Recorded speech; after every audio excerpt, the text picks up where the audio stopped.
There was a time when I'd sit on a menu screen for minutes without pressing start. The music would loop, the camera would pan, the world would breathe in the background as if it was welcoming me into an entirely new universe. And once I was finally ready to play and press that start button, it almost felt wrong, like I was interrupting something. Somewhere along the way, menus stopped feeling like places. Now they're grids, tabs, endless screens of settings, stats, storefronts. They're efficient, functional, forgettable. So when did game menus stop feeling alive? Hi, I'm Indigo. I usually play weird, forgotten games from the 2000s, but while revisiting them, I kept noticing something. It wasn't the stories or the gameplay, it was what happens before and after you press the start button. So today, we're going to talk about the lost art of game menus. Let me show you what I mean.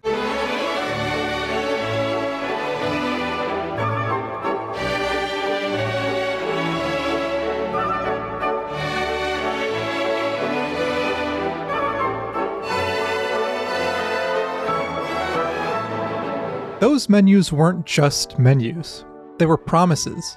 Before you fired a single bullet, before you swung your sword, before the story even began, you were already somewhere. But what makes a good menu? A good menu doesn't just organize options. It establishes tone.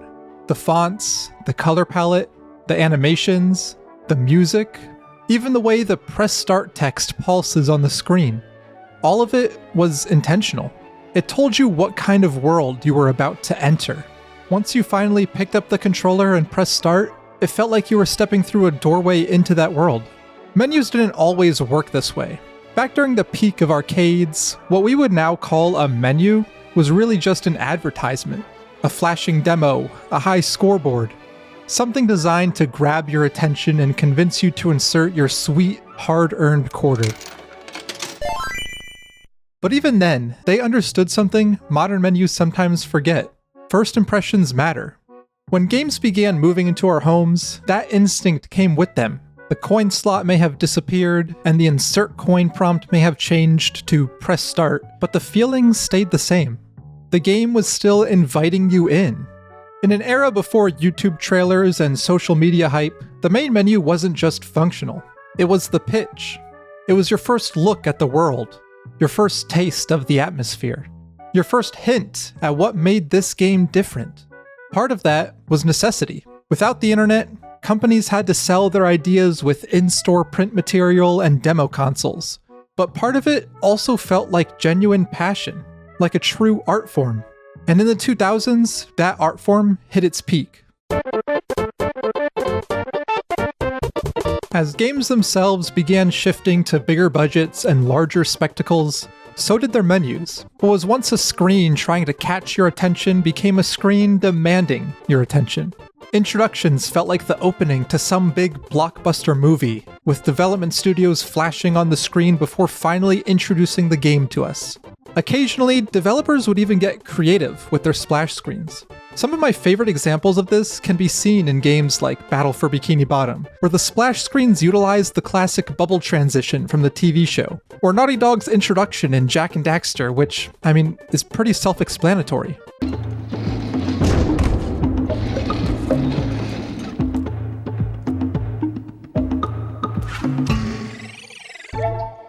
These studios weren't just trying to shove words in front of your face. They were incorporating the identity of their games into their studio branding. They were showing pride in their work. And not to mention, this was all a lead up before even making it to the main menu. If the splash screens are the appetizer, then the main menu themselves are the entree in this 3-course meal of, well, I don't really know where I was going with this analogy. The main menu is the main event. But for a main menu to really immerse you, it needs to be more than just a game title and some text. The soundtrack does a lot of heavy lifting. When you booted up Halo for the first time,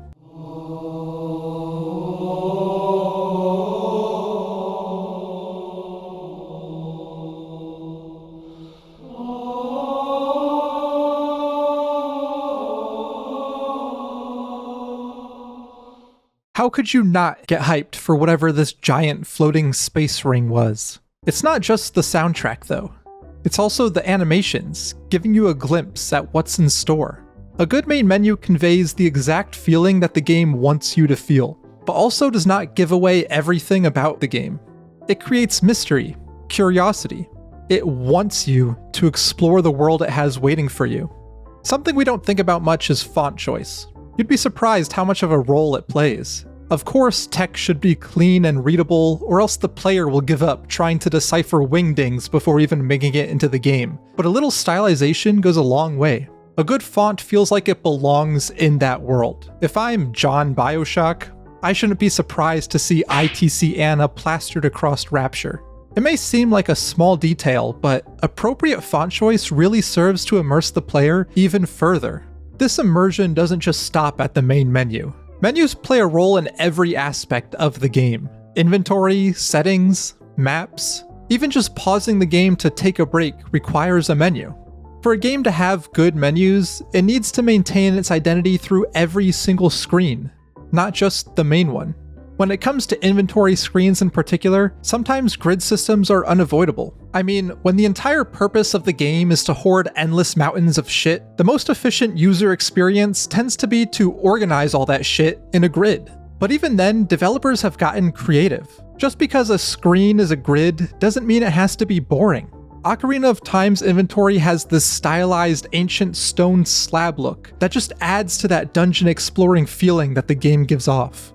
Hell, some games have gotten so creative that they've managed to create in-world inventories that drop the grid system altogether. And don't even get me started on maps.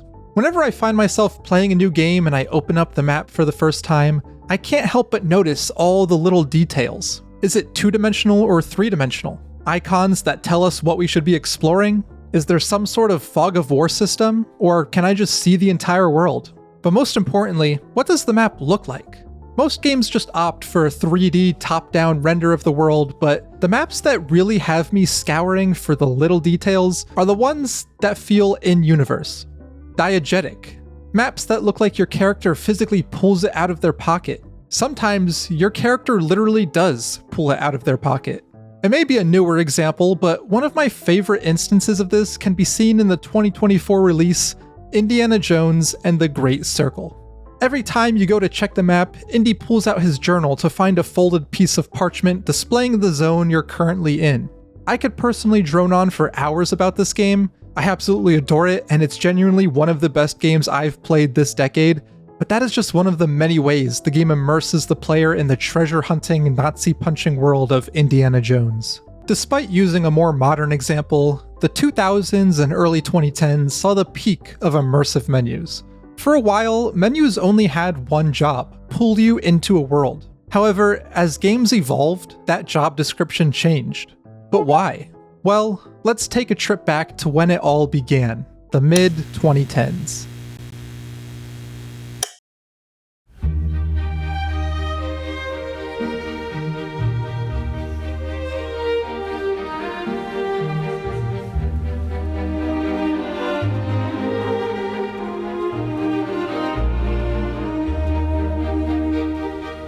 During this time, the gaming industry underwent a seismic shift. It's not that games got worse, it's that they shifted priorities.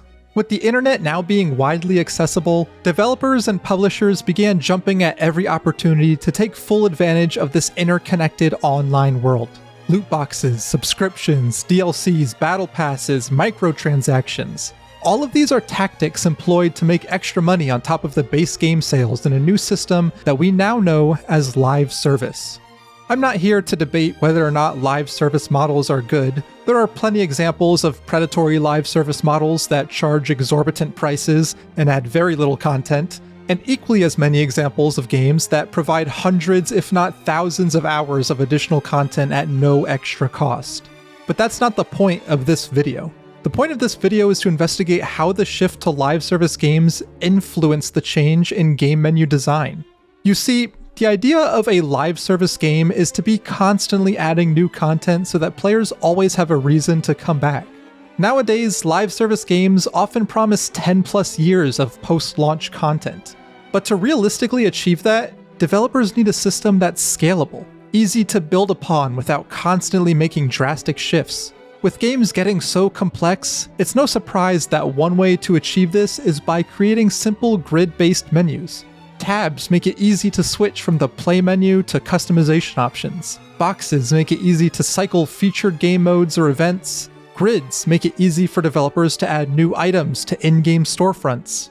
Modern games are built on usability and scalability. The trade-off, of course, is immersion. Nowadays, when you boot up a new game, you're usually met with a static screen advertising the latest content update. You press start, or whatever button the game prompts you to press, and you're immediately sent to a home screen full of boxes showing off new store bundles or featuring limited time modes. You click on a playlist, and you're in the game. There's no moment of getting prepped for what's to come, no feeling of stepping into a new world. And that's intentional. The goal of a menu in a live service game isn't to immerse you. It's to get you playing the game in as short a time as possible. This, of course, comes with some downsides. For one, a lot of these menus are ugly as hell to look at. Usually not ugly enough to skip a game altogether, but when I boot up some of these games, it feels like I'm opening up a TV streaming service. What's that? This UI was actually created by the Hulu UI designers? Well, at least this game didn't hire the Hulu UI designers. Thankfully, they just copied the guys who hired the Hulu UI designers. I guess the justification for this is, if the game wants you to spend as little time in the menus as possible, then why does it matter? If the goal is to only be spending 5% of your time on a menu, who cares if it's ugly as long as it's easy to use? That being said, some games still expect you to spend a lot of time in menus. Even though a game utilizes grid and tab-based menus, there's still plenty of opportunity to add character. My most played game of all time, Destiny 2, is a great example of this. I have since quit the game for various reasons, but one thing I always enjoyed about it was the menus. It takes a bit to learn them, but once you do, the menus in that game are extremely simple to use, almost to a fault. The inventory screen feels intuitive and organized. The map feels alive and connects the whole world together. Well, until they added this stupid portal thing, but I digress. But the most immersive piece of it all, the tower. A social hub dedicated to housing a bunch of NPCs who contain menus that are vital to your progression. Yes, it's just another way to do menus, but forcing you to go to a physical location and interact with a physical character just adds so much immersion to the entire experience. Some may see it as a waste of time, but I see it as intentionally slowing down the game to allow the player to soak everything in during their downtime. After all, sometimes immersion isn't about speed, sometimes it's about friction. By the way, does anyone remember when Call of Duty of all games copied this idea? Yeah, I would love to bring that back. However, while some games had to change, others didn't. Just because some games benefit from grid-based menus doesn't mean every game does. One trend I've recently noticed is single-player games adopting live service elements despite not truly providing a live service. Cosmetics, progression boosters, even Battle Pass adjacent progression systems have been increasingly popping up in predominantly single-player or co-op experiences. Love it or hate it, this inherently has an effect on the way that menus are designed for these games. What do I mean by this? Well, there are plenty of examples of long-running series pivoting away from the roots of their design decisions. Assassin's Creed always blended history with science fiction. This identity was extremely prevalent in the game's menus. Every screen had this ethereal yet technological look to it, which gave it this feeling of a computer file system or a digital interpretation of a DNA structure. But as time went by, that identity vanished. Modern Assassin's Creed games have resorted to endless tabs and grids to accommodate inventories, currencies, and even a microtransaction shop. It looks indistinguishable from a mobile game. Assassin's Creed Odyssey is a phenomenal game, but its menus feel stripped of the identity that once defined the series. Borderlands is another great example of this. When it came to menus, Borderlands 2 was damn near perfect. For a game series that is all about loot and skill trees, it's inevitable that a grid-based system will be the most efficient menu structure. But that didn't stop Borderlands 2 from adding so much character to it. When you pull up your inventory, the game zooms out to reveal your character standing in the physical game world, staring at a holographic display. As you scroll through the various tabs and boxes, the menus move forward and backward on a three-dimensional plane, which not only draws the player's attention to the elements that they are trying to focus on, but also makes the menu feel alive, like it persists in the in-game world. Borderlands 3 kept most of this identity intact, making some small adjustments here and there, but with the most recent release of Borderlands 4, all of that was thrown out the window. Tabs, boxes, grids, all nestled within static screens. These menus aren't bad, they're functional and efficient, but I would argue that they're not any more efficient than the menus of their predecessors. These are single-player experiences. They don't require the scalability that decades-long live service games demand. Maybe they receive a few free updates, some paid DLCs, some bug fixes, and quality of life improvements, but they aren't constantly adding new progression systems that endlessly build upon the base game. To me, examples such as these make the simplification harder to justify, especially when they have implemented stylistic and efficient solutions in the past. When I see games increasingly go down this road, I can't help but worry a little bit. I worry that the feeling of entering a portal into a new world is ever so fleeting as the gaming landscape continues to evolve. But for every new game that opts for boring menus, there's another one that doesn't. Another one that lovingly crafts its menus to keep you immersed in the world that it invites you to explore. The thing is, that game isn't always the big AAA blockbuster title that you'd expect it to be. Most of the time, it's indie games created by small teams driven by passion and vision, or smaller AA studios trying to make a name for themselves by providing unique experiences to compete with the stagnating gaming giants. You may be asking yourself, why does this even matter? Why am I even bothering to listen to this internet weirdo's opinion? Well, let me tell you. In a time where games demand more of our time and money than ever before, the moments we spend inside them matter. Between longer development cycles, rising game costs, and endless hardware shortages, finding the free time and having the means to indulge in this hobby is becoming exceedingly more uncommon.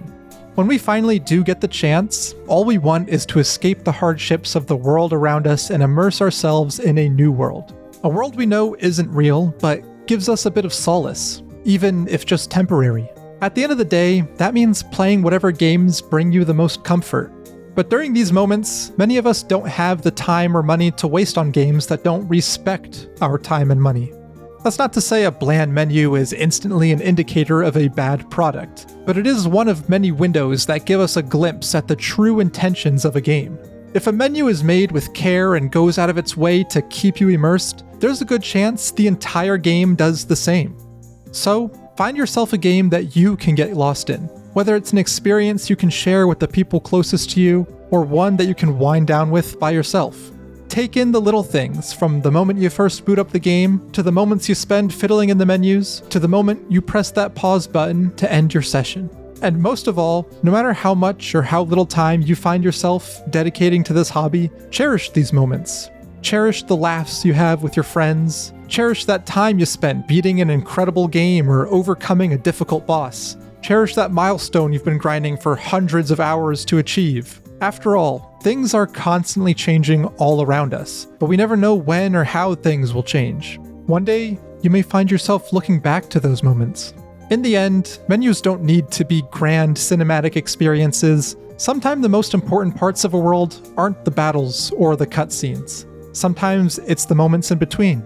The map you unfold, the inventory you scroll through, the pause screen you sit on for just a little too long. As long as the menus are crafted with care, the world doesn't stop when you open one. It persists until the moment you put down that controller and call it a day. If you made it this far, thank you. If you enjoyed the video, please leave a like and let me know in the comments what your favorite game menus are. It genuinely helps out my channel a lot. Also, if you're new here, consider subscribing. I normally make goofy retrospectives filled with skits and fun edits, which you can click the screen now to watch. But if this video is received well, I'll continue making these shorter essays between big video releases. Lastly, if you're a returning subscriber, thank you so much for your support. As a treat, the topic of my next retrospective is